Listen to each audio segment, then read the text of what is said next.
Assalamu alaikum wa rahmatullahi wa barakatuh. Good evening, everyone. Hope you are all feeling well. Hope you're all having a great Ramadan so far. We are so happy, delighted, and grateful to tell you and inform you that today is, unfortunately, but happily, is our last day of Ramadan CSR. It has been a great journey. It has been great, amazing, informative webinars. We really enjoyed the company of every single one of you, and we enjoyed and learned a lot from all the speakers we've met with. So, whomever is joining us from the first time, welcome on board. Welcome to Koureach. My name is Qasim Arafat. I'm a human who's lucky enough to be working at Koureach team. Let me tell you a slight unfair brief about Koureach. So Koureach basically is a coaching firm and a platform in Saudi Arabia that's focused for coaching and coaching services. That's the general term and everything. But what the essence of coaching and the essence of Koureach is the purpose, which is to enlighten and enliven the human element within us in corporates and in real life. We want to humanize our lives even more and more, bring this human element back to life in our daily life, in every aspect in our lives. So in Koureach, we have two main pillars. We have the firm and we have the platform. The platform is designed, dedicated to serve the individuals and people, whomever wants to improve and grow even further and accept themselves to improve it even way and way more, to enable the human element even far and even further. And in the platform, in the firm pillar, in the firm section of Courage, we work with corporates, government entities, any way or any business who would like to join the view and join the value and the purpose of the company, align it with their human elements, with the employees, to enliven the culture of humanity, productivity, and acceptance towards leadership. Now, I'm very happy to introduce to you today Mr. Steven Sonsino, who is our last speaker for this Ramadan, and we couldn't be any happier to, as we say it in Arabic, ختامها مسك. I'm not saying that in English, so I apologize for that. Last. Yeah. So, and today I'm very lucky to have my colleague Reem to co-facilitate with me. And on this note, I'm gonna give the floor to Reem to continue the introduction of herself and Mr. Steven. Thank you, Qasim. Thank you. I appreciate it. And Assalamu alaikum, everyone. My name is Reem Al-Jizawi. I'm the founder of Koureach and part of a great team that I'm lucky enough to work with on a daily basis and be part of the co-creation that we're creating on a daily basis. Tonight is really, truly special as we learn throughout the month, learning in different topics, different themes about our intention, about our presence, about our kindness, about our gratitude. But today we want to learn more about legacy. And I think it couldn't come in a better timing to have all of that collective knowledge that we have collected throughout the month and end it with, now, okay, we're ready to understand what is legacy, how important is legacy, and how can we have a legacy in our life. With our dear professor, leadership professor, Dr. Steven Sonsino. We're going to learn a lot about that. And Dr. Sonsino has been working in the Kingdom of Saudi Arabia for the last 10 years, supporting the leadership programs of Saudi Aramco and SABIC, among many others. He teaches mainly in the Middle East, as well as in India, Hong Kong, and Singapore. Today, he's going to share with us the story of Rami Makhzoumi, a young man from Riyadh, and how we can craft our own legacy. But one of the things that attracted us to know more and work with this, for almost 15 years, Dr. Sonsino has been involved in and fascinated about research projects with a very worrying title, and he is also best-selling book for several books actually. And it's all about legacy, leadership, and different titles of leadership, such as the CEO's journey. Dr. Steven, we are absolutely thrilled to have you with us tonight. And we can't wait for you to start and share with us your journey. Well, thank you so much for those kind words. And first of all, salam alaikum, of course, and Ramadan Mubarak. It's a real privilege to be invited by Corieach and to share this important time. I know only a little amount about the faith that you all share, and I'll share a little of what I know a little bit later on, because I learnt it from a young man who was born in Riyadh in the kingdom. So I want to share that with you. It is Rami Makhzoumi's story. But in terms of, as you say, ending the Ramadan CSR project, it is a privilege to be here and to share with you some thoughts around how you can build, create, leave a legacy. Some people actually, funnily enough, think that legacy you don't have to worry about. It's something you get to the end of your life and you look back and other people decide what my legacy is. And I think perhaps that's a wonderful thought, isn't it? To just get to the end of your life, look back and say, yeah, that was okay. But sometimes there are things, there are roads, opportunities missed. You're driving along the highway and I should have taken that turning. So I rather think that rather than getting towards the end of one's life on this earth before we go to the other, to paradise, that perhaps we should be a little more thoughtful about it. And I think this webinar sits in the thought or focus and clarity section of these speeches, these talks, this wonderful initiative, because I think that we need to give some conscious thought to what is our legacy. So rather than seeing legacy as something we leave behind, I think our legacy is something we should build. I think the key thing then is for me to just double check that the sound is okay and everybody can hear me. All well, good. Just checking in with my team, the team here, my team somewhere else completely.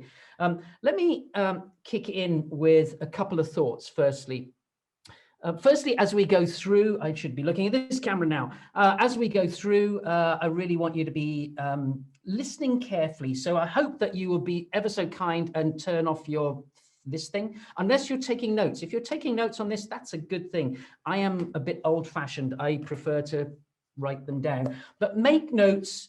Type some questions in the chat. I'm not foolish enough to think that this session is going to change your life, but I'd like to think that this session is an important session, something that you will remember, because this session is for you. It is for you, but it's also about you. Although I'm going to be sharing some stories of people that mean something to me, I hope that you take away some questions, some tricky questions that I'd like you to put to yourself. And I hope that it makes some sense. I need to just go back to the slides. You see, I'm so old, the technology is really giving me some problems here, but that's just what happens when you get white hair. As Reem said, I've worked in the kingdom for about 10 years and before that, probably for about 15, 20 years in the Middle East.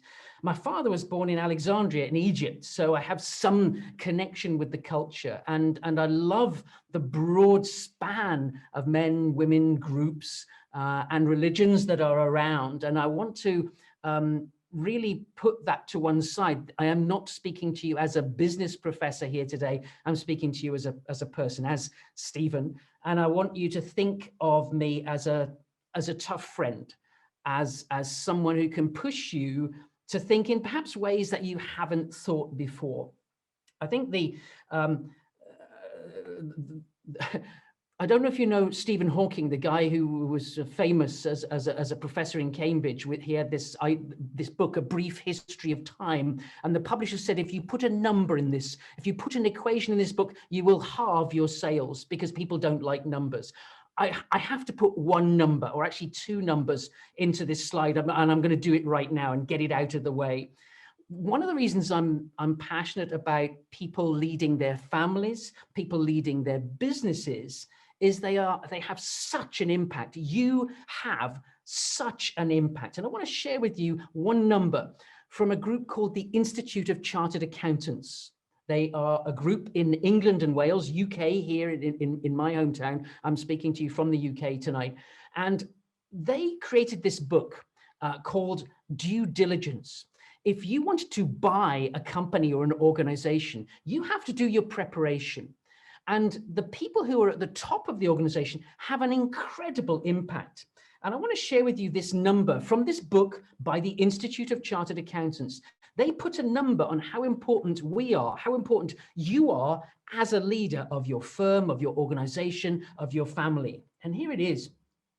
They said that, and remember, this is for commercial terms, really. They said that 40% of a firm's superior return on investment, you invest in a company, it gives a return, 40% of a firm's superior return on investment. And get this, 35% of its income growth stem from the strengths of the CEO, the leader of the firm, the leader of the institution, the leader of the family, and its management team. I'm not going to share any more numbers, but I just want to signal to you the importance of the men and women leading groups, leading teams, leading organizations, leading institutions, and yes, leading families. We know our parents, our grandparents are so important because they direct the family. But this is a numerical, it's a number that gives us a guide how the men and women who define how we track finance and numbers in the world signal this absolute importance of those leading teams and families. And I just wanted to put that out there, because when you are thinking about your legacy, the difference that you make in the world, it's not just around where you are. It's not just in the family setting, in the commercial setting where you are. It has repercussions, waves, ripples way beyond. No matter how small your legacy, no matter how much of a difference you make, it can, through waves, through ripples, have a magnified effect across many, many other people. So I don't want you to be thinking, oh, Sonsino's talking about legacy. That's only for the Bill Gateses and the Sheikh Mohammeds. And that's not what I'm talking about. I'm talking about you and your ability to affect, to impact, to touch other people. And I hope that in the short space of time, we only have a short space of time this evening at the end of this Ramadan period, that I can maybe provoke you to thinking in a little more consciousness, with a little more focus and clarity on how you make a difference. Forgive me if I sound like I'm ranting, and I know that my colleagues in Saudi Arabia, when I'm teaching with Saudi Aramco, they say, you know, I should dial it back a little, rein it in a little bit, because we need to be, you know, modest, humble, unassuming, and I understand that. But I tell you, when there are some people I meet and I see they have perhaps not fulfilled their huge possibility. And I hope that you tonight are thinking, yes, maybe I can make a difference. And so forgive me if I get excited, because I think this is really important. I think this is so important for all of us. And I hope that you will forgive me if I get a little overexcited. Let me go back to the slides. The numbers are finished. Ray, we don't have to do any more numbers. I'd rather tell you not about numbers, but about people, the people who inspire me, and perhaps in some small way, maybe you'll remember them. This is my father, Silvio Sonsino, at the age of 18, standing in front of the Great Pyramids in Egypt. He was born in Egypt, in Alexandria, and grew up among the tremendous cosmopolitan world of Alexandria, Cairo. And He learned many languages. Of course, there are so many languages in Alexandria. It's the melting pot, the real cosmopolitan center. And there's one phrase that he learned, and he would often say, when I was a young boy, he came to the UK, and he said this phrase so often that it's become embedded in my head. He said this phrase, "Fasuli fasuli imizi tu sakuli." Now, I don't actually know what language this is. I suspect it's a mixture, a melange of languages, if you like.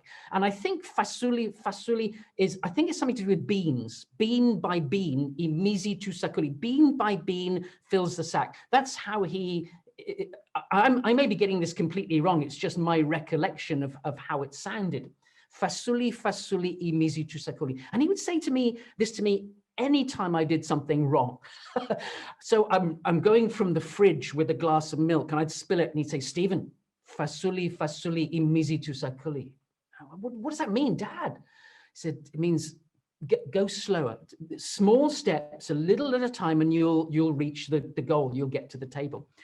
And then one day I was at school, and at school they have these races in the summer months, not in Riyadh because it's too hot, but in the summer months in the UK, it's okay. So I'm preparing to get in this race, and it's my first school. And Dad says to me, "Steven, fasuli imizi tu sakuli." What, go slow? I mean, that's what you told me when I was getting the milk. No, it means if you've done all the preparation, you'll do well. Because all the other guys around me were really tall. Everybody's really tall. I'm a really short guy.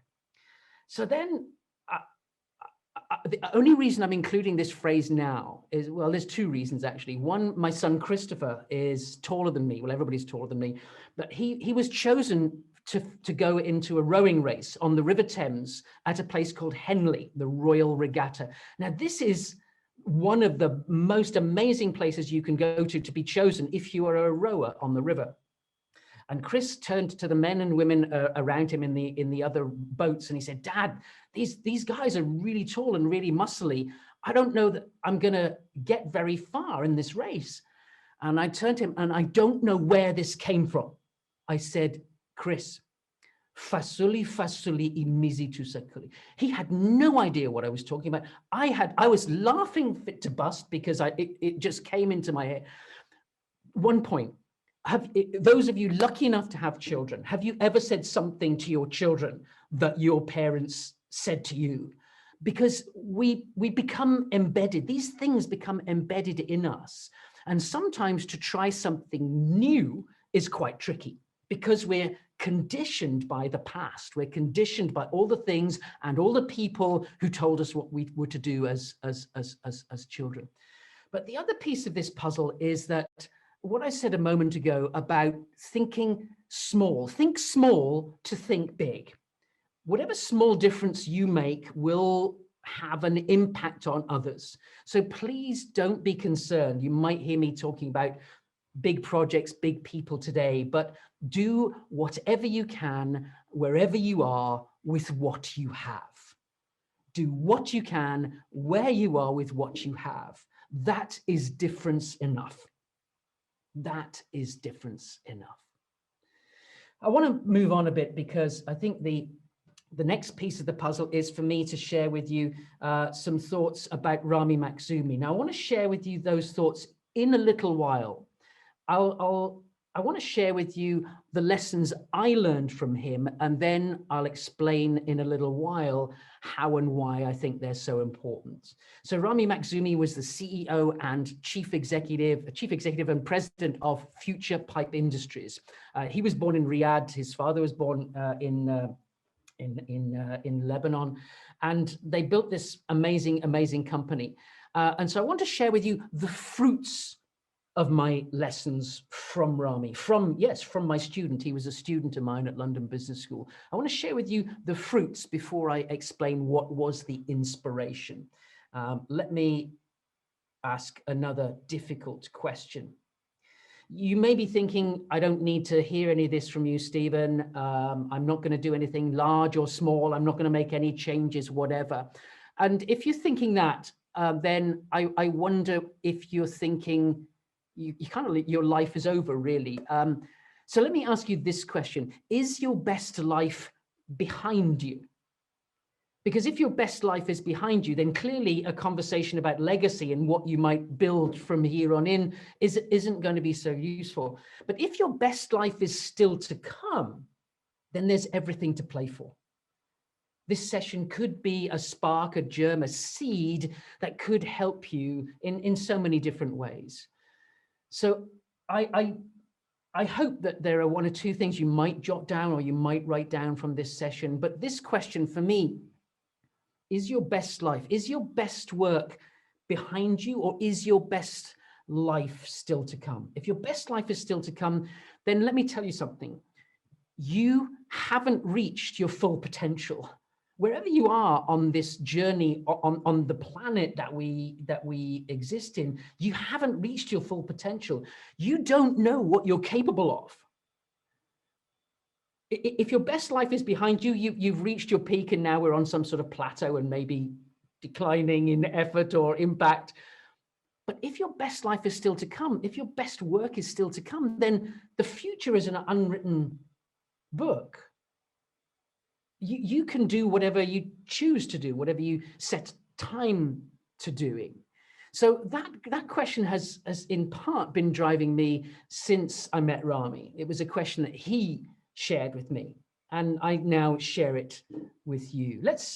I'm also looking at the wrong camera.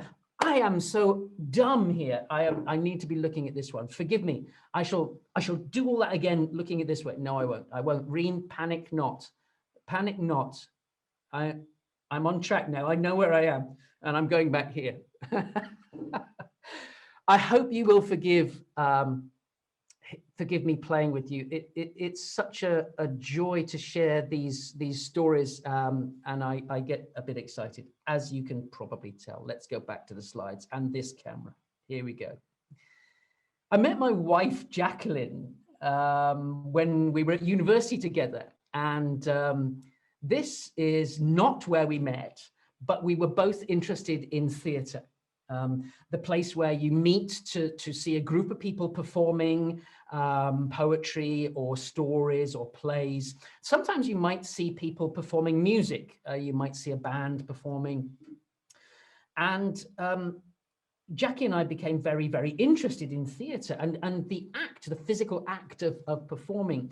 And I really, in my early days as a professor at Cranfield School of Management, began to study, how do they do it?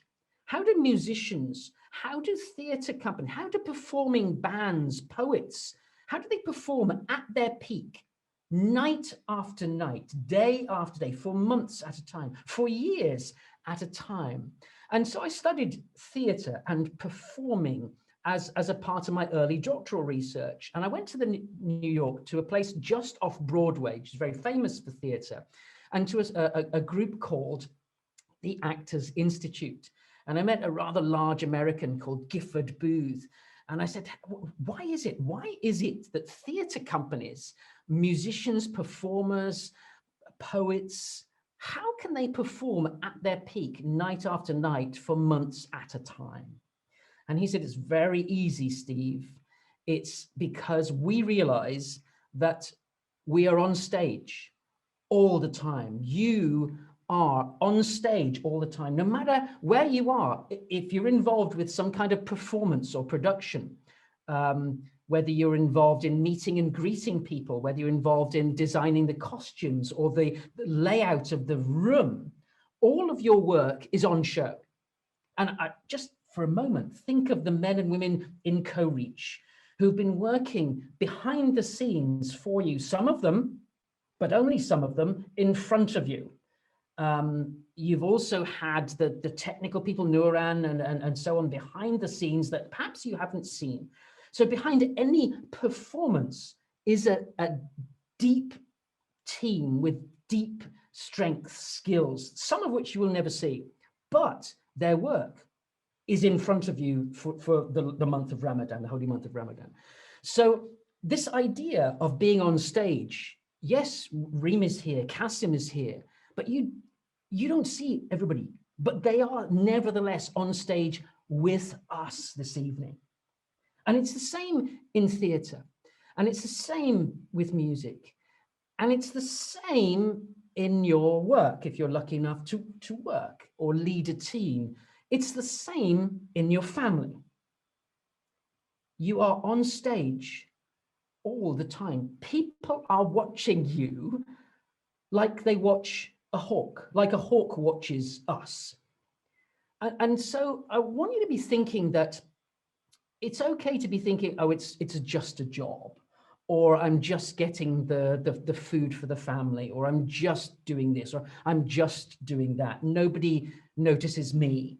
That is not true. That is not the case. People are watching you because they're watching what you do. They're watching for how it impacts them. And they also are learning from you. We talked about parents, grandparents. Children copy their elders, don't they? So if you're lucky enough to have children and your children do something naughty, you taught them that. I'm sorry, I shouldn't be saying that. Forgive me, I'm being very cheeky here. So we know that children copy. We also know that people in work and in teams and in institutions copy. And that is why you need to be an amazing role model. You need to be an amazing role model because you are on stage all the time. There's no off stage when you're in business. There's no off stage when you're a mother in a family, or a father in a family, or a child in a family. There's a wonderful woman that I'm working with now, helping her to bring her book into the world. And she's talking about reverse mentoring, where it's the young who are teaching the old. And I think that's a very good thing. If somebody could help me understand how this phone thing works, I just wanted somebody something I could call people on. And my daughter said, no, but you can do all of this. It's a torch as well. What? So reverse mentoring, I get that. I get that.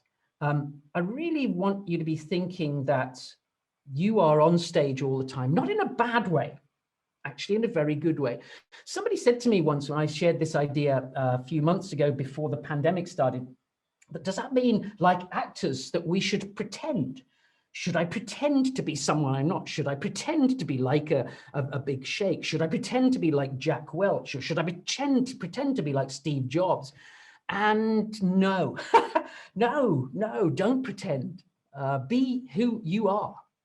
Actually, there's a really interesting fact here. I said I wasn't going to share any leadership rubbish with you tonight, but there are something like 76 different leadership definitions out there. You know, every professor in the world has their own definition of leadership.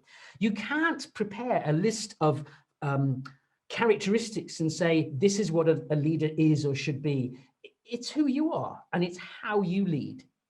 So I think there's some interesting things that we could discuss another time about leadership itself, but I want you to be thinking, this is not about pretending. I'm not saying Sonsino said, I'm on stage, I've got to be concerned and paranoid that people are looking at me. No, this is a fantastic opportunity to be yourself, to be your true self, because actually people in the commercial world, people buy people.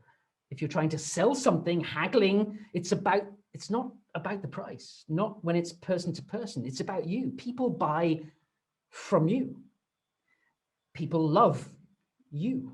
People are comfortable and happy to be with you. So I think the thing that I'm moving towards, and I am moving to a point, is that I want you to realize you're on stage all the time. I'm not asking you to be or do anything that you as a person wouldn't normally do, except perhaps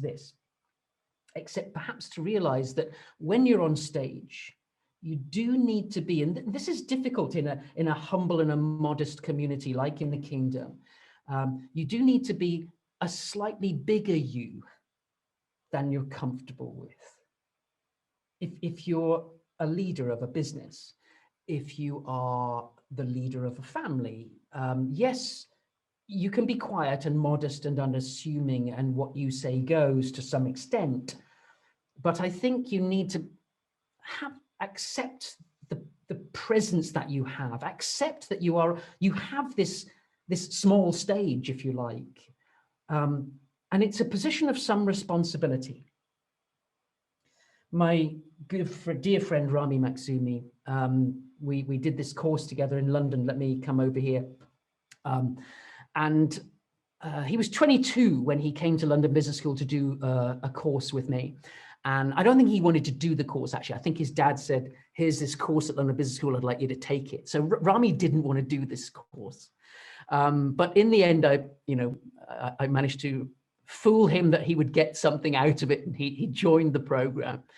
And after the course, we would meet every time he came to the UK, and we'd sit in London Business School. And I'll show you a picture later on where we would sit. And he said something that was quite profound. He said, I realize now after the time we spent together that leadership isn't a right. Leadership is a responsibility. And the guy's 22. I'm blown away by that. This idea that leadership is a responsibility, and not, I wish I'd thought of it first. That would be the title of my next book. But it was a phrase he used, and for a young man who inherited his father's business, as so many entrepreneurs do, they pass it to the next generation. His father, by the way, Fuad Makhzoumi, amazing guy, let it go. Many fathers would interfere in the running of the business that they'd set up. So Fuad was equally powerful man as well as Rami. But this phrase, leadership is a responsibility and not a right. I hope that gives you some pause for thought. And I hope it's another thing that you might write down in the notebook, if you're old school like me, or on your phone if you can figure out how the note function works. I have no idea how that works. Let me go back to the slides because I think I'm going off topic here. I said a moment ago that there was a point to this idea of being on stage. And it's this, that, I'm sure that you have so much work to do, so many things to do. I'm sure your to-do list, maybe you've got a to-do list anyway. I'm sure your to-do list is extremely long. But I think we don't need to obsess about what it is we're doing. I would rather obsess about something else. And my father shared with me his love of music. And this is an American singer that you might not have come across, a Black singer, a woman called Ella Fitzgerald. Now, this is a photograph of her from 80 years ago. And she sang 80 years ago this song. Let me get out of the way. She sang this song. It ain't what you do, it's the way that you do it. That's what gets results. And I love that. In fact, I wonder if I can do this. I wonder if I can move myself. Let me come over here. Yes, I can do that. It ain't what you do, it's the way that you do it. That's what gets results. And it struck me, of course, when you're a leader, let's do this. Let's come over here. Here's you in your role as the leader of a team or of a business. Here's you in your role. Here's the role. Here's you in your role. Maybe you move on to another organization. Maybe like Reem, you found your own organization later on, but you move on to something else. Somebody will parachute in to that role that you had and take it over. In other words, the what of that role, that they might delete one of the KPIs, one of the objectives, and they might bring in their own. But broadly speaking, the role remains the same. So in other words, here's you in your role. The only value you bring is how you do the role. The only difference between you and the person before you and you and the person after you, it's not what the role is or was. It might change and evolve gradually over time, but the fundamental difference, the only value you bring is how you do the role. I think we should obsess about how we lead our families, how we lead our teams, how we lead our institutions. And I don't see that happening enough. I don't see us obsessing about how we should be doing this. We think, how can, here's what we need to do, faster, better, cheaper. We push and prod because we want to get the what done so that we can move on to the next what. And yet, if we could just spend a few moments to step back and say, how could we do this better? How could we do this with more impact? How could we do this more cheaply if necessary. I think if we can just shift our focus from what it is we do to how we do it, we can have so much of a bigger impact. I hope this is making some small sense to you. It ain't what you do, it's the way that you do it. So, hey, I'm going to move myself just because I can over here. Let me go on to this. Okay. So when this is all over, if I haven't offended, I need to look at this camera. I'm going to get it by the end of the session. I am going to ask you, I'm going to invite you to London. If, heavens, please, this is going to end at some point, let me know you're coming, because if the skies are open, I might be somewhere else. I might be in Saudi. Let me know you're coming. We will sit in the quad at London Business School. Rami Maksumi would come to London and we would sit in the quad. And this is just outside, my office is just off screen. It's a bronze. It's about 1 meter tall. In fact, I think I can, I've got a little, yes, I can do this. It's a giant bronze. It's about 1 meter tall, and you can see that's a bench behind. So this is a pretty huge bronze, and it's a book tied to this guy's head. I think it's a guy, by these steel cables, and you wonder, and I point it out to everybody that I meet when we have coffee in the quad, because it haunts me. I don't know what it makes you think of, or what thoughts are in your mind as you look at this bronze.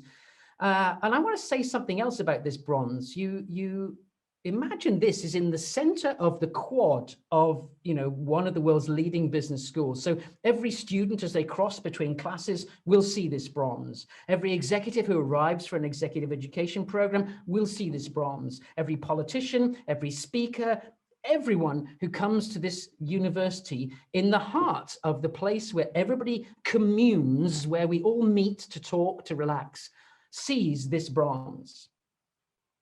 And it haunts me. I wonder what you're thinking.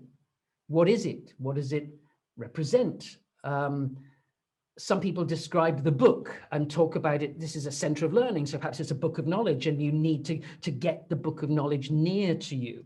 And I understand that, and we could go on. I wish we had time to open up the chat, but I'm not going to. I'm going to say, if you've got any questions or thoughts about this or any of the things that we've touched on so far, do post those questions in the chat. I can see some coming in, but I'm not going to get distracted. I'm not going to look at the list, because otherwise we'll be here till next Thursday. The book is tied by these steel cables to this guy's face, as I say, and he doesn't look happy about it. The bronze is called Listening to History, and it's by a guy called Bill Woodrow, and it was a gift to the school by one of the governors of the school. And history is extremely important. Now, you must understand me here. History is the heritage of what we do. We build on history, for sure. But this also has something else to say about history and knowledge. And I think it's saying, this is a purely personal view, that this book is bound to this guy's head so tightly, he cannot see the possibilities of the future.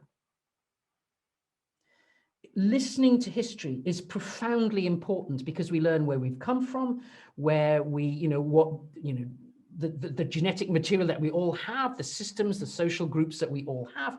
But in terms of knowledge, in terms of where we go, where you go, where I go from here, it's likely to be a place, especially if your best life is still to come, it's likely to be a place that you've never been before.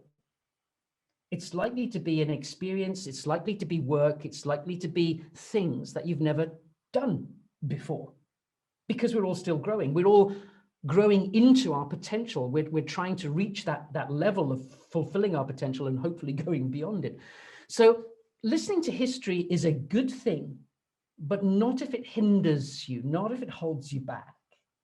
And that, I think, is, I mean, I haven't had a conversation with the artist about this, but seeing it every day for the last 20-something years that I've been at London Business School, it still haunts me to this day. It has all kinds of challenges with it. But the greatest challenge is to you now that I share the image with you. What will it mean for you? How will you change your history, your personal history? What will you do or do differently as a result of this short session together? I can't believe how short this session is. We've only just started and the clock's telling me something utterly ridiculous. So here's the thing. I met a guy who kind of embodied this for me. This idea of listening to history and not thinking about the future reminds me of a book that you might have come across. Why is it not moving? It's not moving because I'm not in the slide presentation. Now I'm in the slide presentation, you know, oh my goodness, technology, it's wonderful, I love it. This idea of listening to history reminds me of this amazing, amazing book. Reem, I think you're nodding. I can see you nodding. You know this book.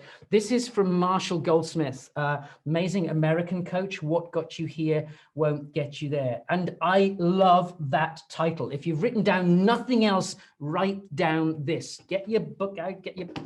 What got you here won't get you there. That is an amazing phrase. Just think about that in the context of everything we've talked about so far and everything going on in your life. What got you to this point in your life will not take you to the next step. What got you the skills that you have, the experience that you have, everything that you have done, everything that you've learned up till now is nothing more than a rehearsal for the rest of your life. Wow. I've spoiled it. You don't have to get the book now. No, you should. You should get this book. It's got a fantastic number of guides and thoughts. I think 47 different tactics on how to get better. Really good. The thing that I think this book is fantastic for above everything is the phrase feed forward. He's a great believer in giving people feedback, what you and I would normally call feedback, helping someone to get better at what they do.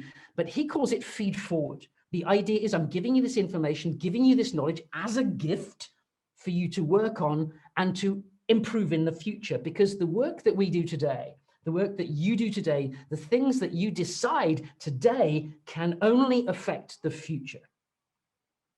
So this is all about you fulfilling your potential, beginning to think about building a legacy, and definitely realizing that your future is going to be so different from your past. What got you here won't get you. I love this book. Imagine my surprise. I'm teaching in India, the Unilever Theatre in the Indian School of Business. And I can hear this voice in the lecture theatre behind me. They have the lecture theatres back to back.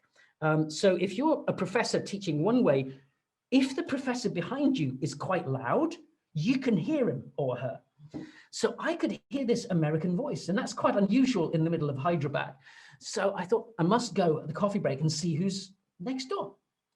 And I went next door, and believe it or not, you will not believe it, but next door was Marshall Goldsmith, the author of What Got You Here Won't Get You There. And so I had an amazing afternoon and evening, and we spent the rest of the week together. I'm teaching coaching for corporates, and he's teaching coaching to individual coaches.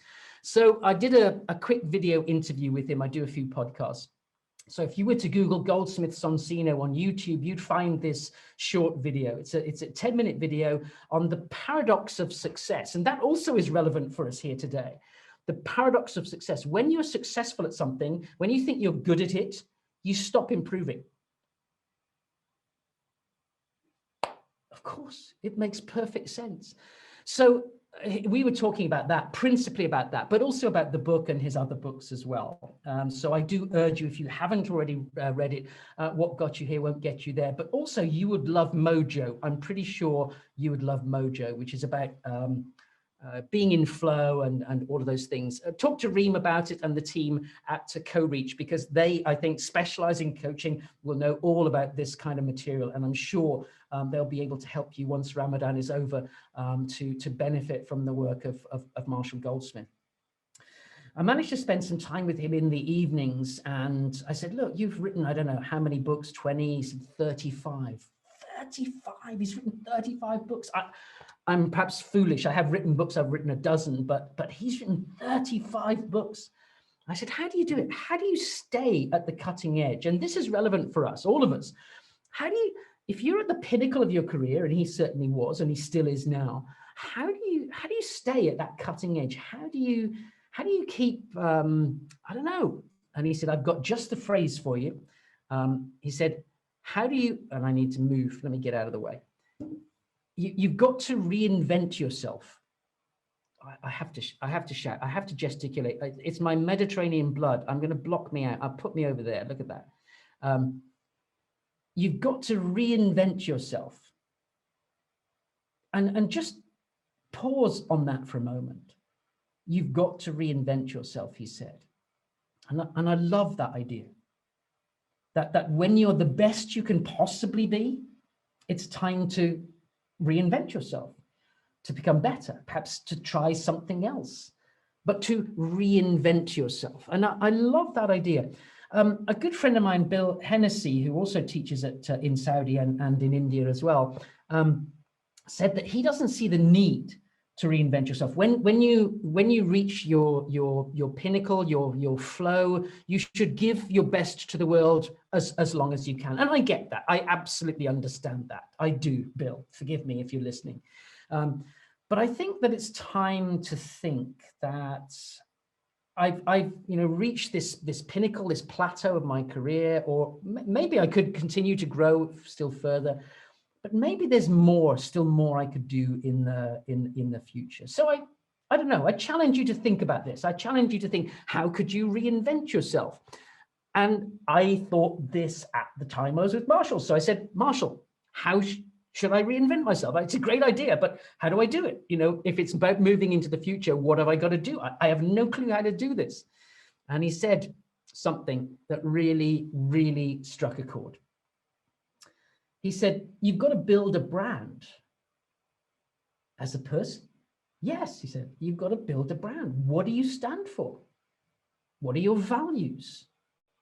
And more than that, and this actually tapped into a long thread I've been thinking about following my first meeting with Rami.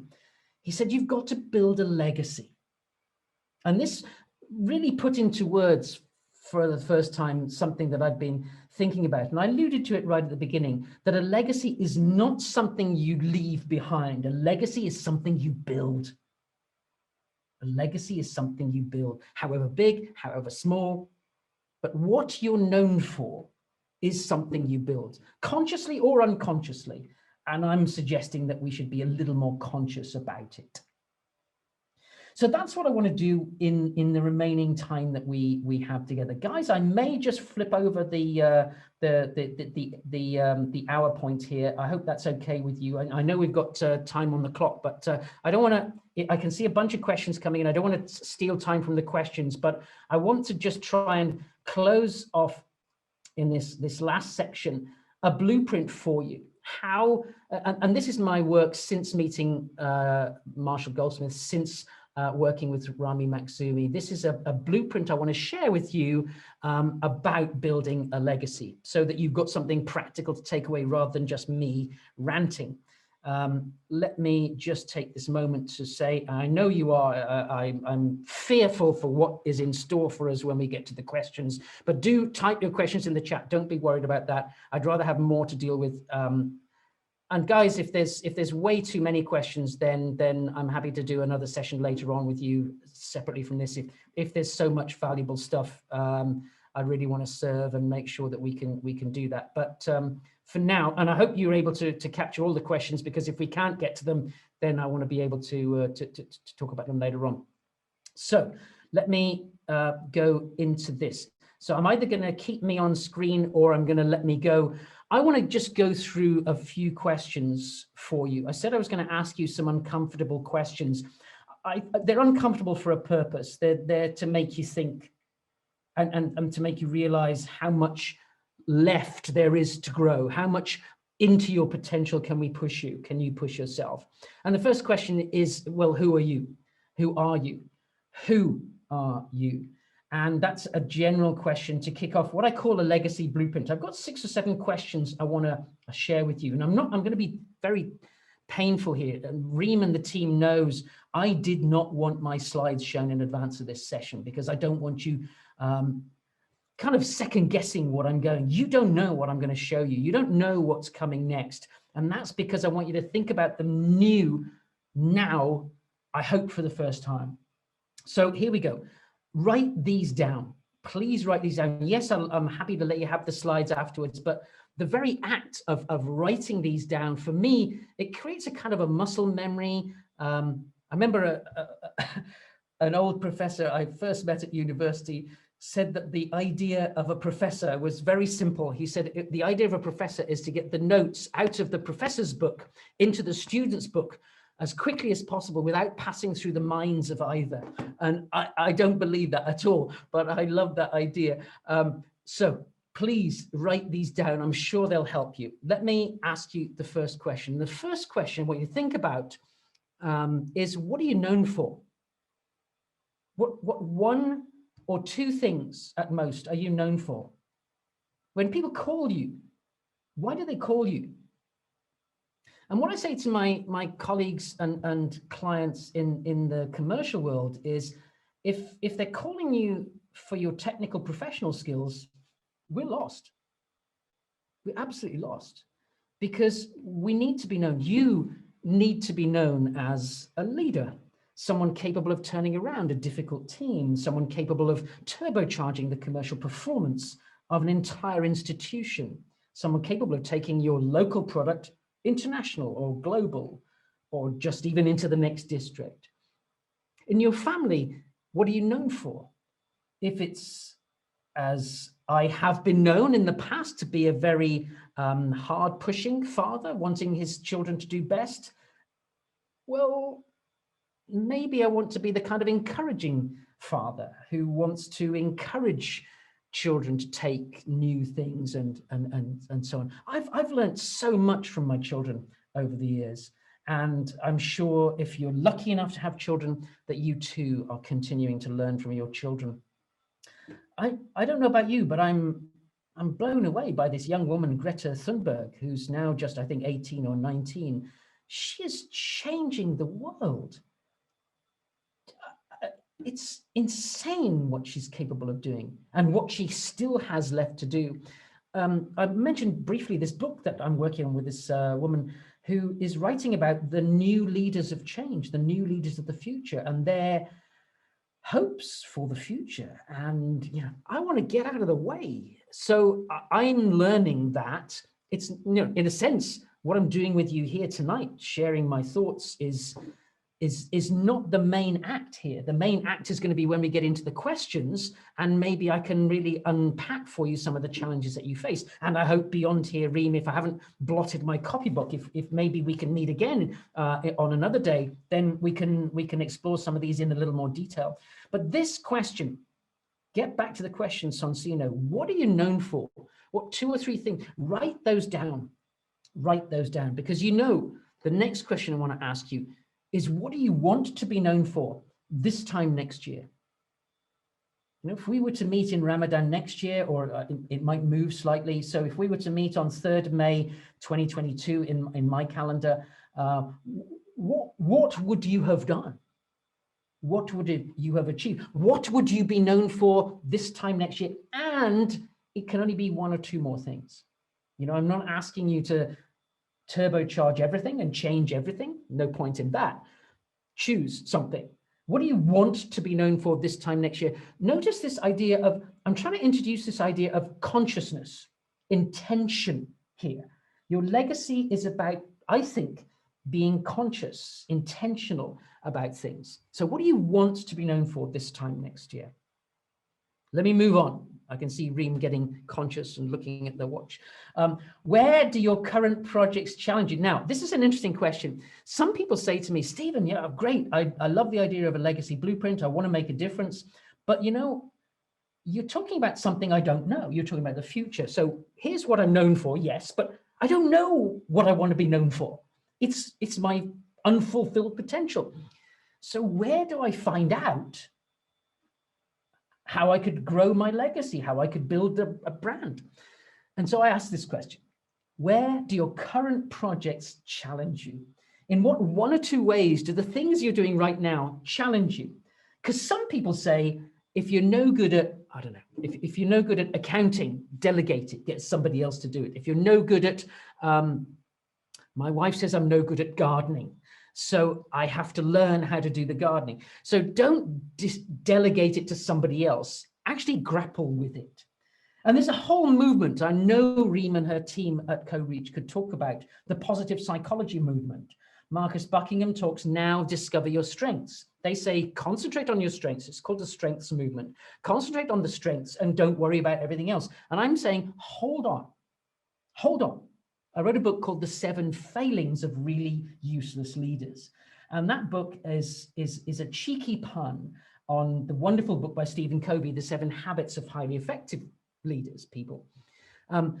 Because it seems to me we know what we should be doing, but actually we just don't do it for some reason. I don't know why. So I urge you to think the things you're doing now in your life or in your business. I'm trying to keep this relevant to both groups of people who might be with us this evening. Where do your current projects challenge you? Because one or two of those could be something that you could take to heart over the next year and do something about. Here's another question. What new things have you learned in the last 60 days?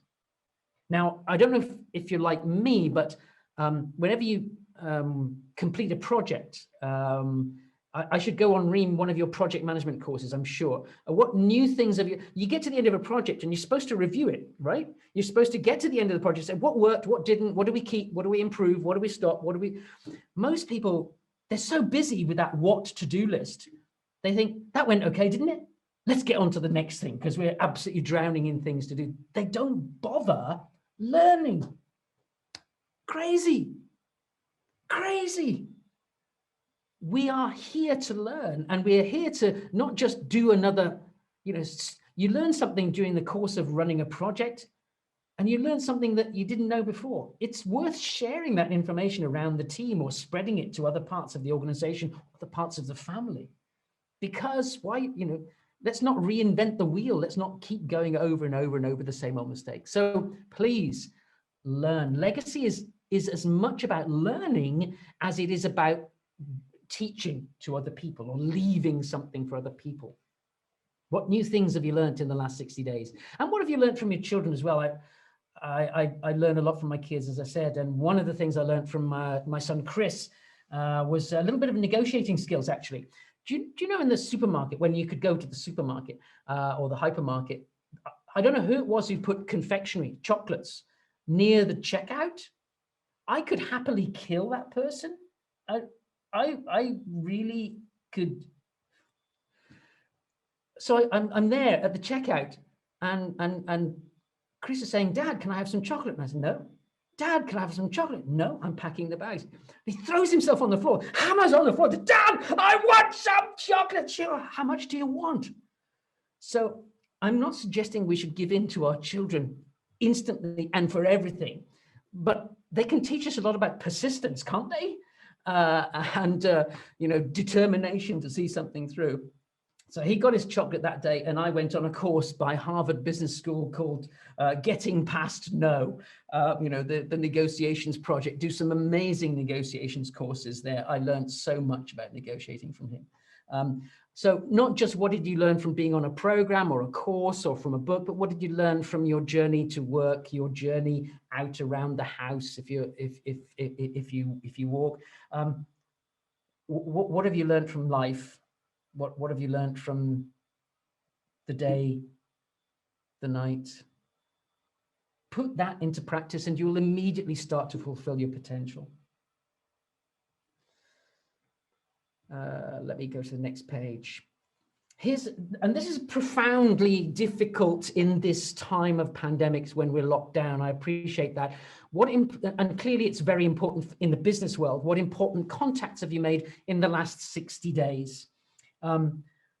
What 3 or 4 people have you met in the last 60 days? Important contacts. You see, it seems to me that sometimes, particularly when we reach a position of success in business, and as to some extent in families as well, we don't grow our list of friends or list of contacts. We stick with the people we know.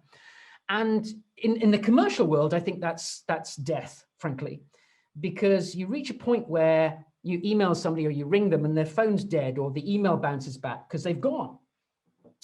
And you realize after a while that your contacts list, your network is shrinking.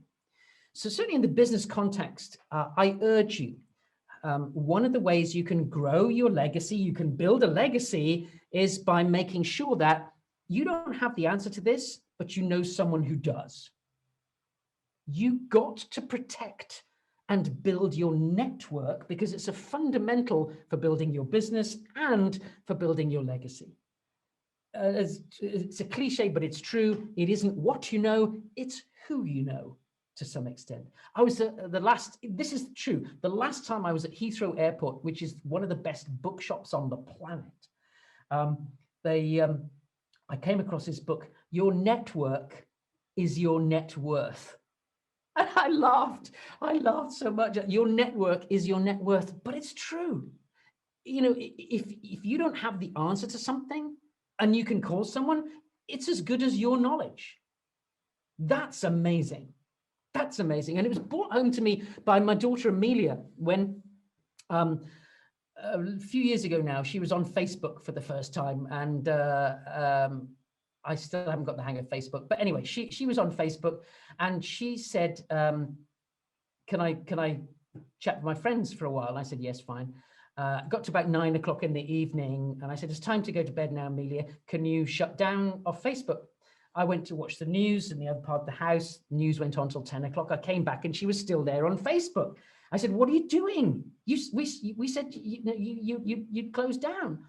And she said, "Yes, I'm saying goodbye to everybody." I said, "What? You saying goodbye to everybody?" And I looked and she was live in Messenger with like 200 people. She was saying, "Love you, XOXOXO, love you, XOXO." She'd been live in Messenger in real-time chat, not what I imagined the thing could be, which is you write something and post it and never see it again. She's live using this as a messaging app before we had messaging apps. And it occurred to me that, you know, when she grows up, she's now in the workplace, she just started at 21, 22 in the workplace, she's going to be amazing. Because you ask her a question, she's going to have instantly, you know, 200 people she can, "I don't know the answer to this, but my boss wants to know this." And when we got to talking about careers, because I sort of explained a little bit about how I work and what work I did, and would always be talking about the kind of companies I work with and the kind of challenges they have. And she said to me, quite confident after one little careers chat, she sat back and said, "You know, Dad, when somebody hires me, they won't just get me. They'll get my Facebook friends."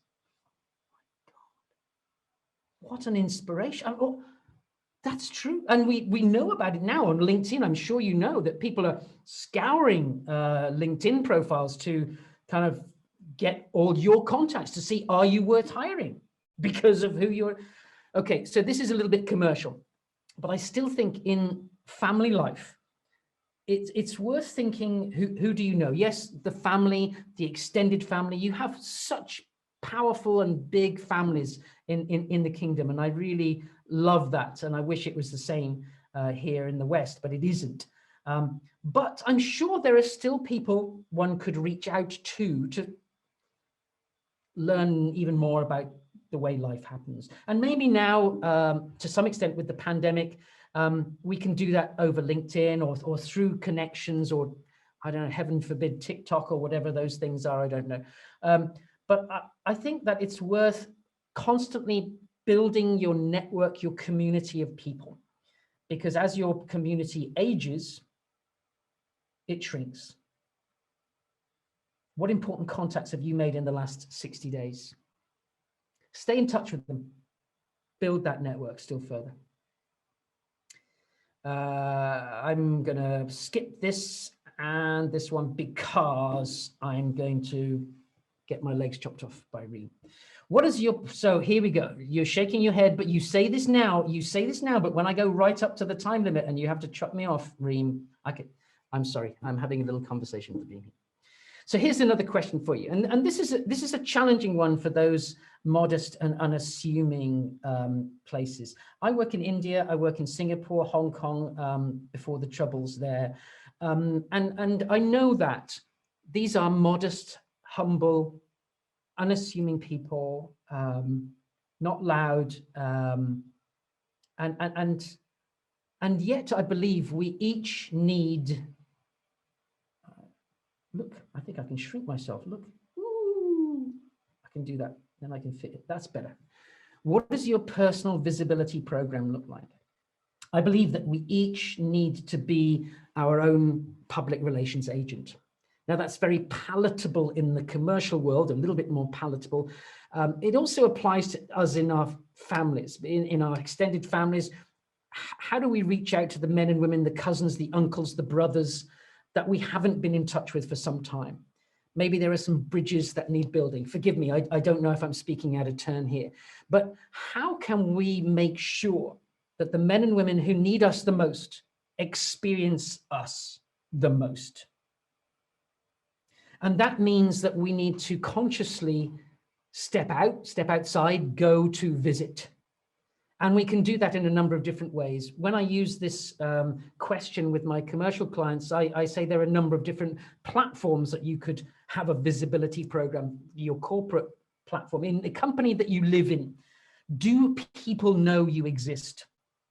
Because if you're invisible, you may as well not exist in the workspace.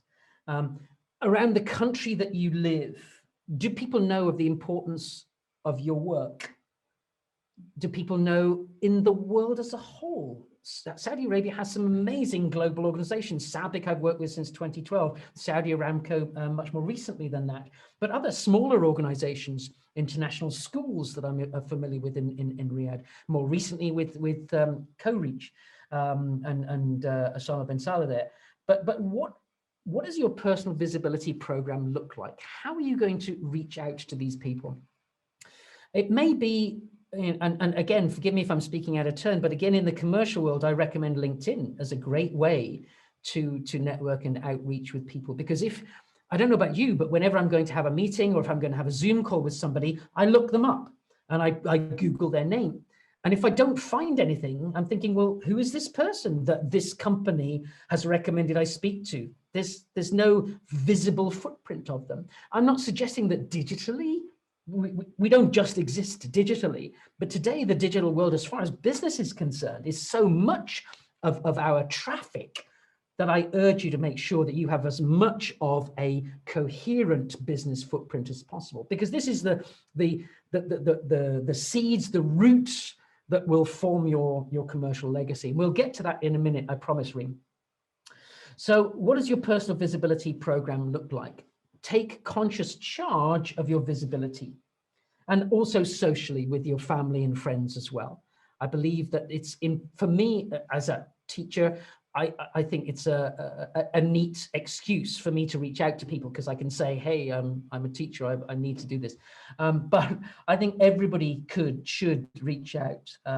Think about the person that you know you should speak to, but you haven't for whatever reason, and reach out. It will change their life, if not yours. Okay. We're coming to the close now of my rant, and I want to share with you, is it really that time? That's terrible. It's, oh dear. What awesome projects did you complete this year? Ask yourself this. When you look back over the last year, what awesome projects, whether in the commercial world, in the business world, or in your family, or with your friends, what awesome things did you do this year that you can point to and say, that was awesome? And I really mean awesome. Forgive me, it's become a bit of an American word here, but in the literal meaning awesome, something that brings awe, something that you think, wow, that was worth doing, that will make a difference. I believe in awesome projects, in the literal meaning of that word awesome, something that brings awe to people. They look at it and they're amazed by it. And it's likely that you only did 1 or 2 awesome projects. And by the way, sometimes I'll let you into a little secret here. I ask some groups I speak to, did you do any awesome projects last year? And they say, I can't remember. Well, hang on a minute. That probably means you did no awesome projects last year. If you can't remember, then there was nothing awesome in your diary. You look through your diary, and I look through most people's diaries, and on their calendars, it looks like a barcode. It's all sort of blocked in left, right, and center. Where's the awesome projects? Where's the time to do awesome projects? Legacy is built on the idea of awesome work that makes a difference for somebody, a small group, a person, for you, a legacy for you. Legacy is an awesome project, something that makes the other person or you or your family feel in awe of something. And that, I think, is when we really can start to build a legacy. So this series of questions is just a blueprint to help you think about the context for the change that you're going to bring in the world. So if you've been thinking, why is he asking all these questions? It's because I'm trying to set the scene for your legacy. Let's begin to wrap this up. Here's my challenge to you. And this is what I'm going to start in a year from now. If we meet again, I'm going to ask you what one awesome project you can complete in the next 60 days. I say 60 days because I think that's a good time frame. I used to say the next 30 days, and people would say, I can't do 30 days. That's too quick. That's too soon. I used to say 90 days and, oh yeah, I can do something in the next 90 days. And then they'd forget about it. So 60 days feels about right. There's a degree of urgency, but there's not too much crisis about it. If this is going to be a worthwhile, if this is going to be an awesome project, you need a bit of time to plan it and to actually bring it off. But notice this word at the end of the second line, complete. What one awesome project will you complete in the next 60 days? Not start, complete. Complete. Because unless it has some urgency, some momentum to it, it won't get done. So that's my challenge to you. What one awesome project in whatever area of your life or work you feel is important. I'm only asking you to do one thing. And it doesn't take any money. I'm not asking you to build a building or a hospital or anything. I'm just asking you to do something that is awesome for someone. That could be the start of a legacy. It can be that small. Because ultimately, these are the things that when we do get to the end of our time on this planet, they will be things that we're known for.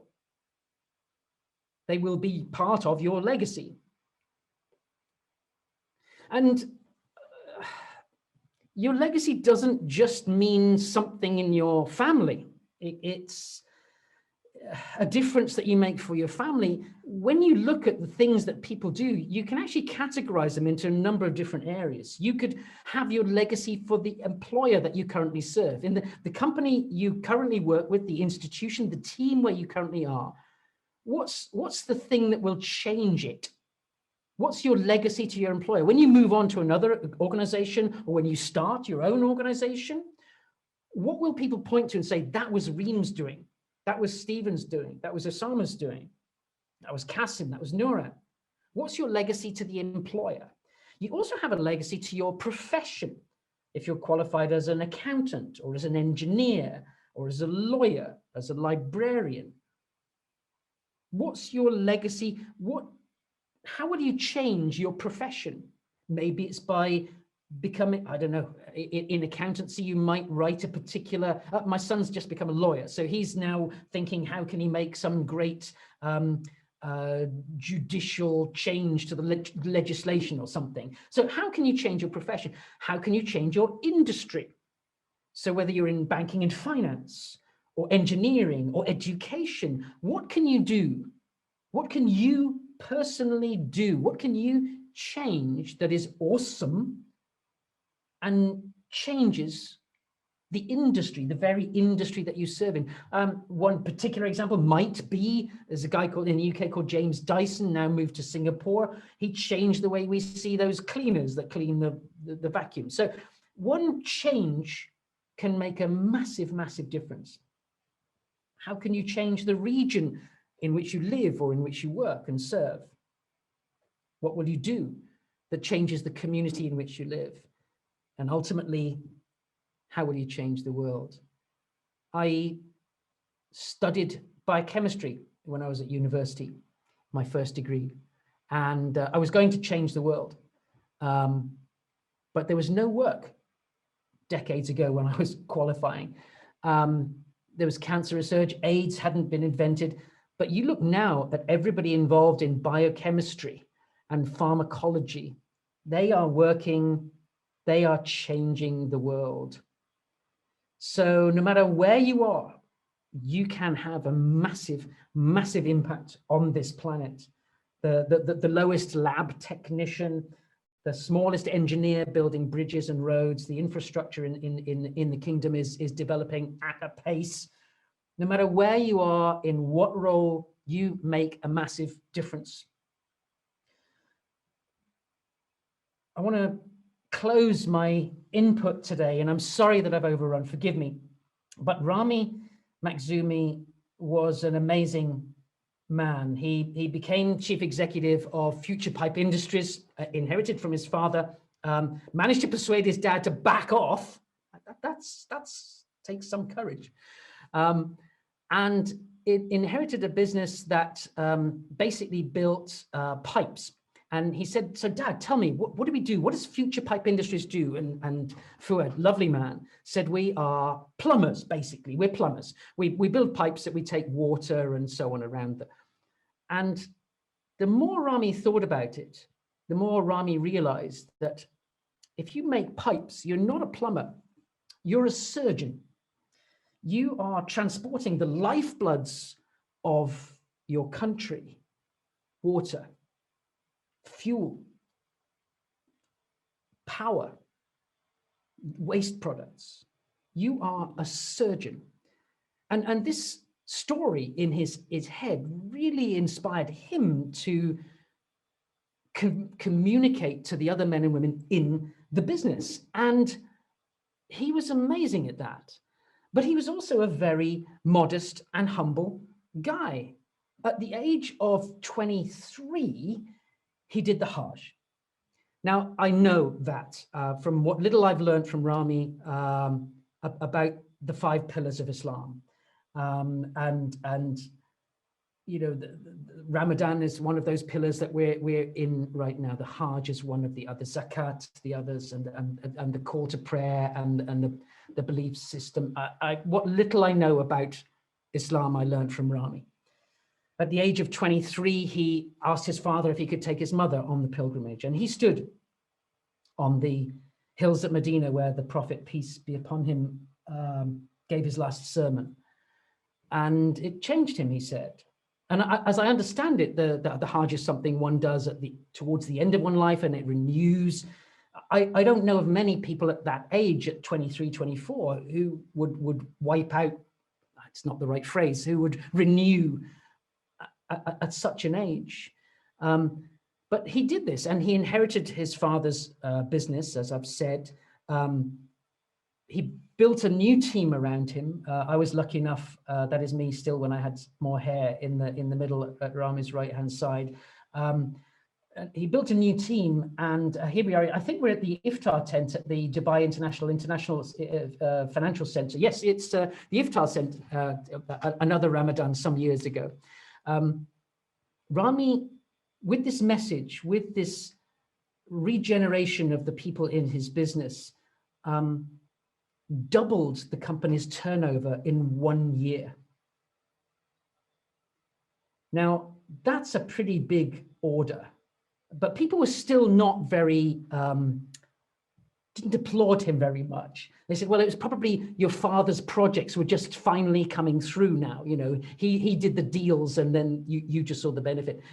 The next year, it doubled again from that level. In 5 years, he increased the size of the business 5 times over, took it to the edge of an IPO on the Dubai Stock Exchange. And he did this partly by a roadshow, what we call the Evolution Roadshow. He went to Dubai, and this is Rami in front of the team in Dubai, sharing his message, being visible, explaining that we're a neurosurgeon, not a plumber. He went to Cairo, my father's, one of my father's stamping grounds, went to Houston. They had plants all over the world, 3,000 something employees all over the world. And they took the company to the edge of an IPO. This is Rami with his father Fuad in front of the Dubai International Financial Center with one of their 4-meter pipes. Can you get this? These pipes are made from fiberglass. I was amazed when I went around the plant. They just rolled them. It's almost like you get that PVC cling film. You sort of imagine the tube going round and they make them like that. So they're of course great because they don't rot, they're not like steel, they don't just fall apart like concrete. So amazing project. The sad fact is the IPO never happened, but the company was valued at over $1 billion because of this work he'd done to grow the business over the 5 years. But the IPO was scheduled for the night that Lehman Brothers, now some of you might know or remember this group, Lehman Brothers, died. It went down on the eve of the worst financial crash that we've had in recent living memory. It's September 2009, I think, or something like that. So the IPO never happened, but nevertheless, he built this amazing company and taken it to that level. What's extremely sad to report is that almost exactly 10 years ago today, it was 23rd of April, he went to the gym in his hometown where he was staying at the time. I think he was in Beirut at the time. Went to the gym, sent me a message. It happened to be Good Friday, which is in the Christian tradition, another holy day. He sent me a message, Happy Easter. He understood the 3 religions associated with the great book. Happy Easter, and speak to you soon. It was not to be, because that evening, Rami burst a blood vessel in his head. And within 24 hours had passed away at the age of 33. He has had 3 daughters under the age of 10 at that time, and I know in the Quran, as I understand it, a man who has 2 daughters, 3 daughters is assured a place in heaven. I'm sure Rami is in heaven. I asked Fuad when I heard the dreadful news, would it be possible for me to capture Rami's story? And I said that I would like to do it for the children. And so I've written this book. It's called The CEO's Journey. If you're able to get hold of a copy, I think it's on Amazon, both in English and in Arabic. It's Rami's story. And it's a lovely story. It's one of the best things, if not the best thing that I've ever written. It tells his wonderful story and of his extended family. I think you'd get something from it if you were able to get hold of it. As I say, it's on Kindle. I make no money from this book. It goes to his children and the family foundation. So what is the point? Why share this story of Rami?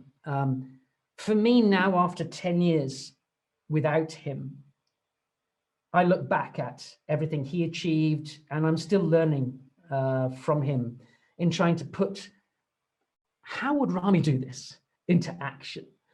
And so let me turn it over to you and say, what is your legacy? And in as nice a way as I can, say, be impatient. Don't wait. Don't say, I'll get to that when I have time, or when.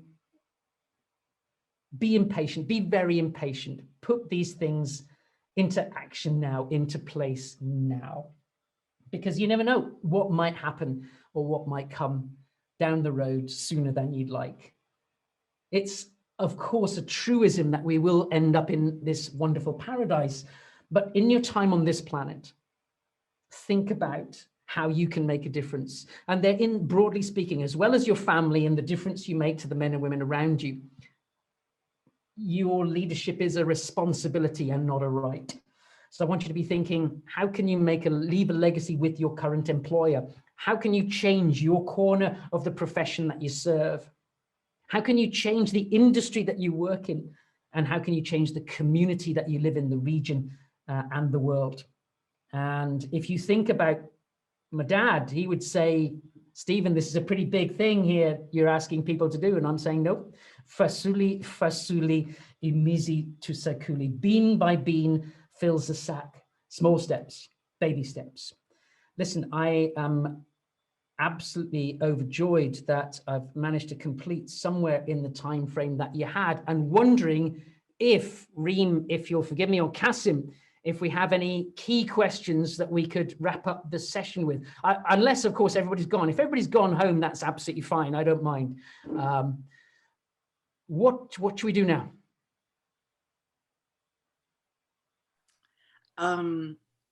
Well, now we can take questions. Awesome.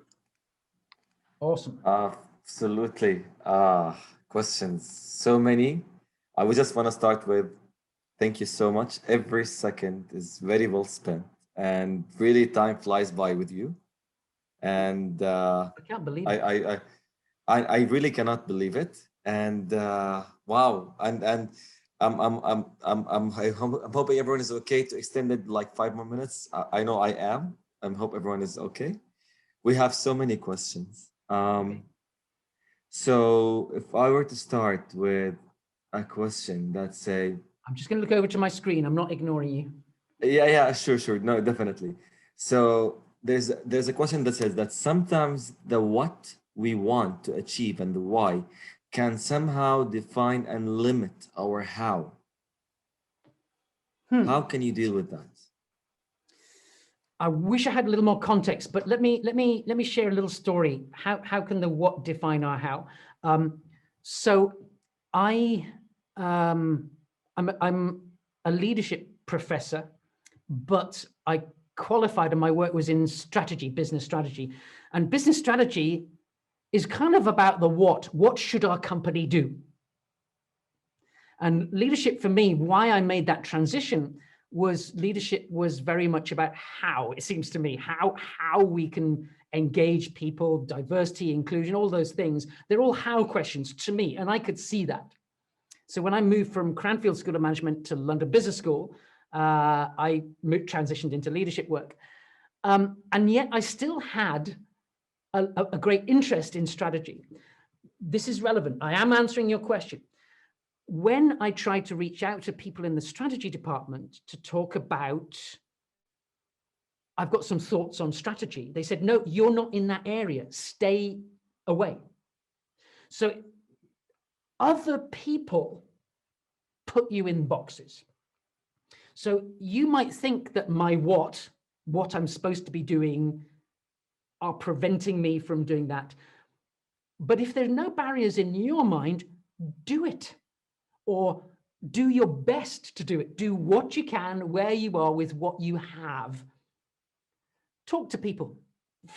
Informal conversations in the workspace. I'm a big fan of informal conversations. Hey, let's have a coffee, some figs, dates. I don't want to take up all the time just on this one question, but I think that in my mind, unless I'm reading this wrong, it may be that other people are saying, that's your responsibility, stay there. That barrier does not exist or shouldn't exist for you. I hope that goes some way towards helping on that one. We must take some more questions. I think it was really, really helpful, especially with what you said, like do with what you have. This is exactly something amazing. Okay, we have another question here that goes as, I tried to reinvent myself multiple times, but every time I do, I realize that I don't like the new version of myself and I like the older version better. Should I keep trying to reinvent myself to find my true meaning, or should I just stop trying? Have you been talking to your life partner? I don't know. I'm sorry to make a light of it, but it does happen. Because think about this for a moment. For a moment, you have reinvented yourself. You're doing something different. When I was at college, I said every morning I would get up at 7 o'clock to go running, which was the most stupid idea in my life, I tell you. I mean, heavens. So I didn't like that. But I wonder if I hadn't given it enough time. I wonder if it hadn't become a habit. Now, there's a theory of habits. Things don't become habits until you've done them for, get up every day for 30 days.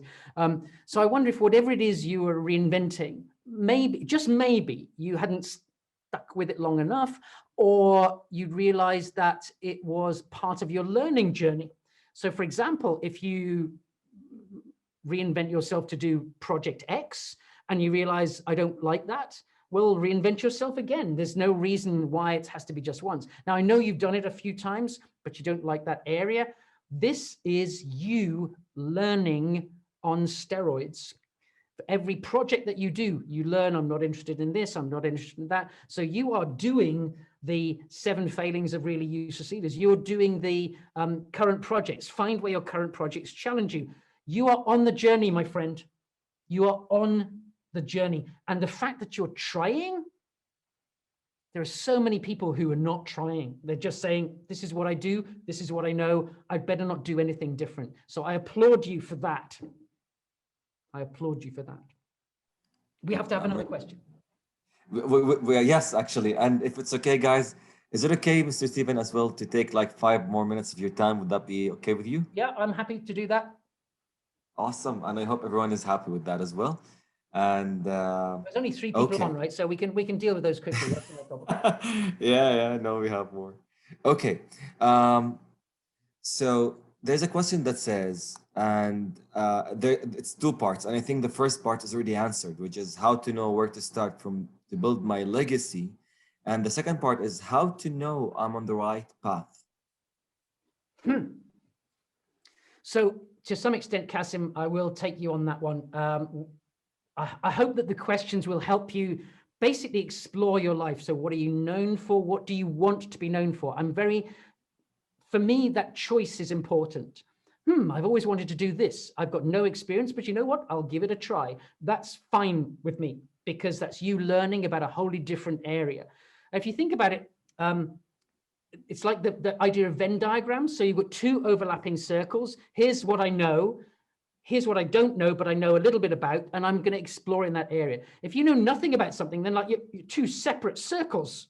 The Venn diagram doesn't overlap. So you're actually fishing in a pool you've got no knowledge of. But wow, what learning. So I have no problems. Choice is important.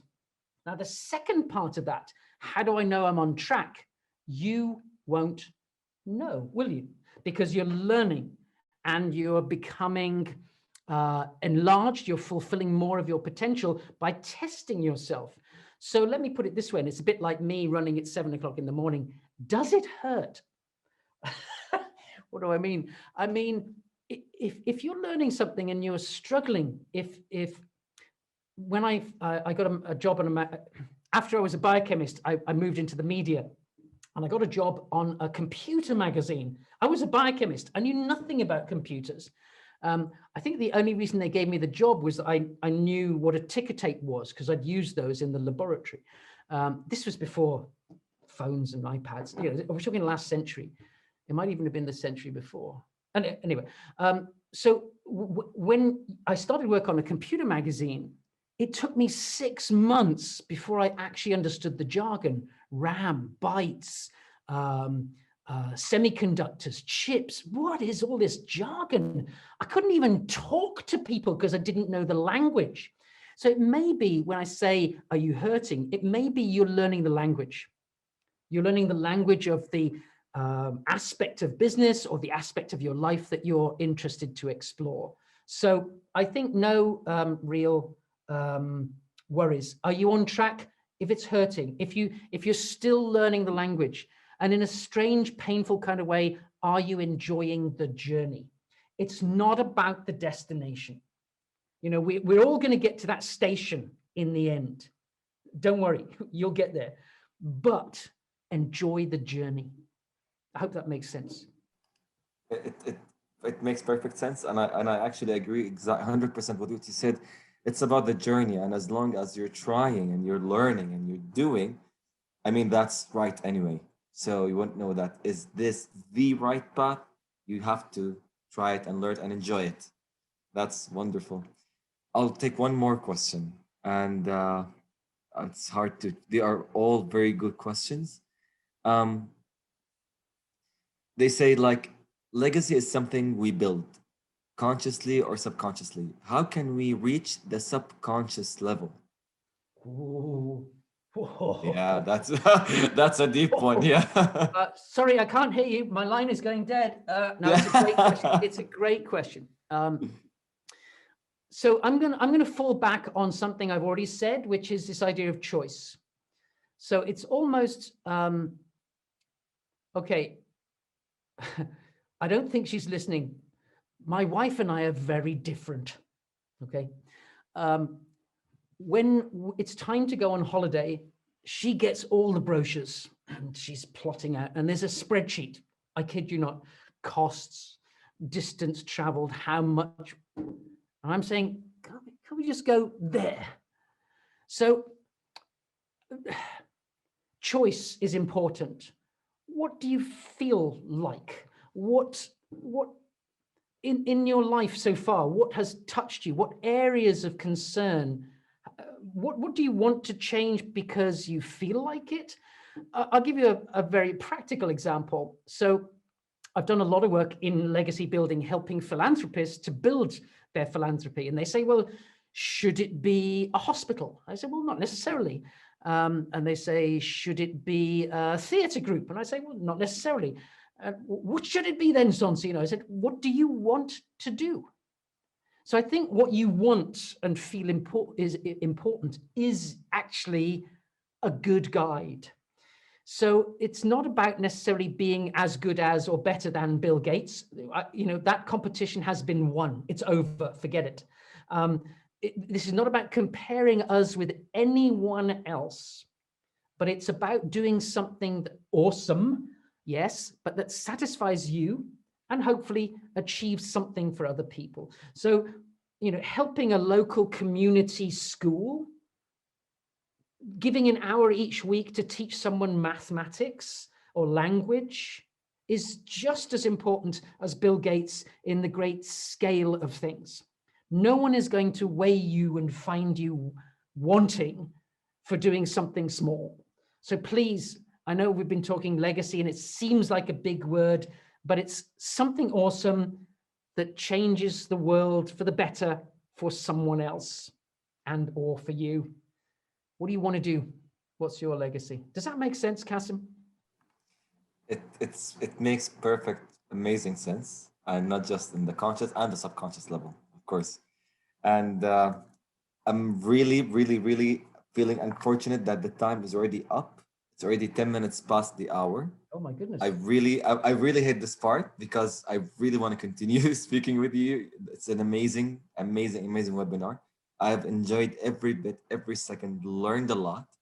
And these questions about legacy, it's really important. I mean, and some of them are just like, they're just short, but they're not as easy to answer. That makes me wonder, like, where am I on that learning journey of creating that legacy? How clear am I on learning my own legacy and what I want to create and build, which is good because awareness is key. We always have to start at some point, and we always need to start. It's not about when you start, or it's about you starting that journey. It's about the beginnings. It's the best thing ever. I really appreciate every information you have shared with us. I really appreciate the amazing story of Mr. Rami, Allah yarhamu. May he rest in peace. And I don't want to take all the floor, all everything to share. I want to give some for Reem, since she's my co-facilitating. I want to give you the space, Reem, to share as well. See, I'm a very good, employee with you, very good colleague with you. So, Mr. Steven, I am really grateful for every second you put and every effort you put, and I really look forward for others and many others webinars and collaboration in the future. Awesome. Thank you. Hi, Reem. Reem? Hello. I really, I had a moment at the end of when you finished talking, and I'll be very frank and honest here, where I was choking. Um, um, the story, the way how you told it, and the way how you shared it, the way Rami lived his life, how you are still bringing him to life by talking about him and mentioning about his legacy. And that journey have really brought tears to my eyes. I was, throughout the time, I didn't feel the time. At times I was giggling, at times I was in an aha moment, in times I was really drawn to everything that you were sharing tonight with us, Mr. Sonsino. I can't thank you enough.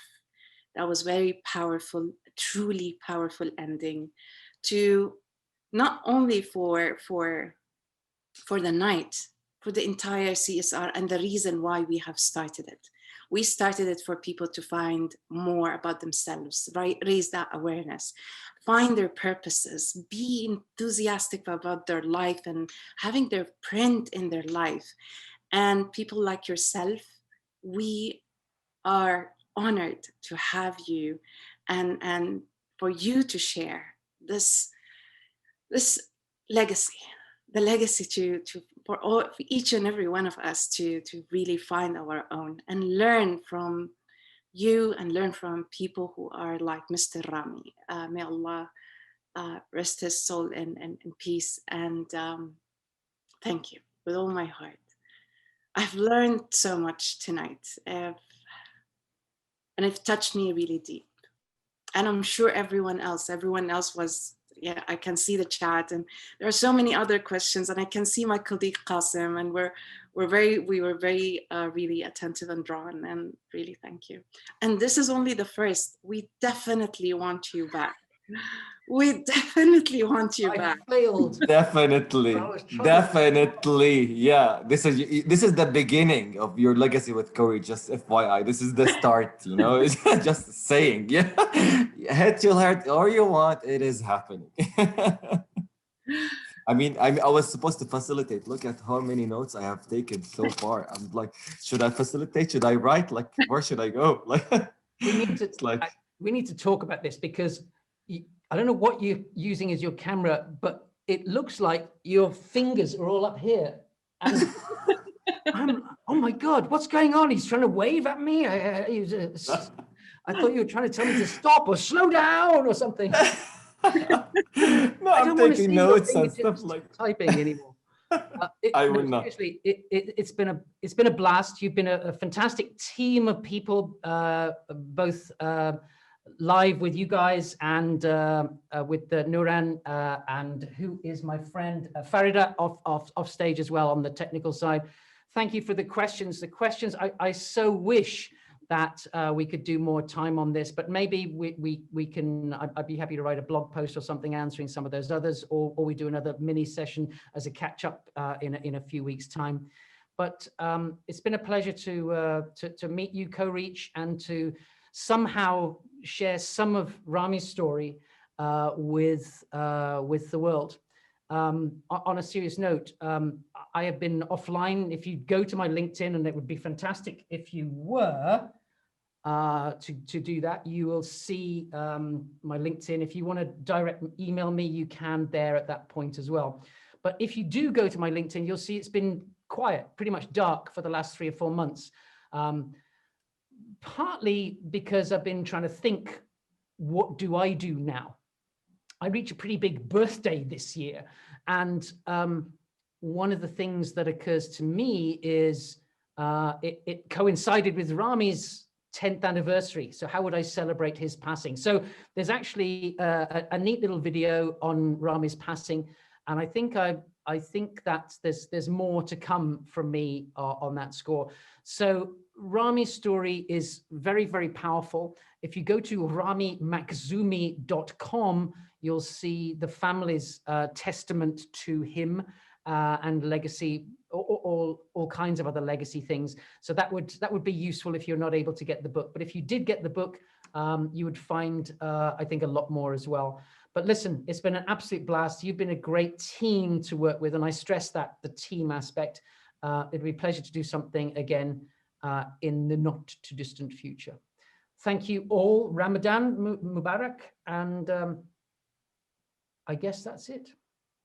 Over and out. Until we meet again, definitely. And yes, and until we when borders are open and things become more connected flight-wise. Yeah, we would love to have you here in Saudi Arabia and welcome you here in Saudi Arabia and in Riyadh whenever it's possible. Definitely, this is the beginning of our journey, and it's been an honor and a true pleasure, Mr. Sonsino, for having you with us. Pleasure, absolute pleasure. Thank you so much. Take care. Thank you so much. Good night. And on that note, guys, everyone, thank you so much for attending. My friend Farida now will launch a quick poll. We would love to hear from you. We would love to hear your feedback. And I cannot believe that tonight is our last night of Ramadan CSR of Zakat Ilm. This has been an amazing journey. We can never, ever stop growing in life. We have two choices. Either we go in life or we grow in life. At Kouritch, and I hope everyone here, we choose to grow in life, and we grow by learning, experiencing, listening. And this is one of the many things that we would love, and we love to have in Zakat Ilm. This amazing interaction, this amazing learning from the speakers, from the audience, from the team, from the experience, all of it. We really highly appreciate every single one of you who have attended, who put some tiny effort, tiny time, tiny anything to attend and be a part of this amazing opportunity and this amazing CSR. Thank you so much. And also at this point, I want to thank also every Kouritch team member, every Kouritcher, or everyone. I want to shout out to everyone like in the back scenes, like Sarah Zamriq, Yazid, Haya, Sarah Yafi, Sarah Al-Fouli, Amal, James, I hope I'm not forgetting, Sarah Nasser, Lorna, every single one. I hope I'm not forgetting anyone. Thank you, amazing. Thank you a million. We have never been able to do this without you guys. We are a team and we're in this together.